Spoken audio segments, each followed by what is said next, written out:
गणपती बाप्पाची आपण स्थापना करतो, 10 दिवस गणपती बाप्पा आपल्यामध्ये विराजमान असतात.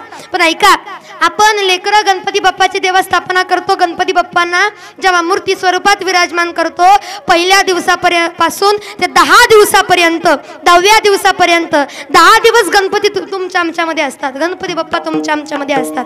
पण आपल्याला कधी वाटत नाही ती मूर्ती आपल्या समोर आहे. साक्षात पार्वतीचा लेक, महादेवाचा लेक म्हणजे आपले गणपती बाप्पा आपल्या समोर साक्षात आलेत.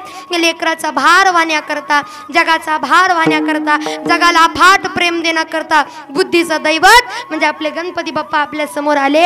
आपल्याला वाटतं 10 दिवस मनाभावापासून आपण सेवा करतो. आणि ऐका, गणपती बाप्पा सगळीकडे जागोजागी असतात, पण 10 दिवस जेव्हा आपण गणपती बाप्पा बसवतो तेव्हा 10 दिवस म्हणा, त्या 10 दिवसात आपला गणपती बाप्पावरती एवढा जीव जडलेला असतो, एवढं प्रेम गणपती बाप्पावर झालेलं असतं. ऐका, त्या मूर्तीवरच एवढं प्रेम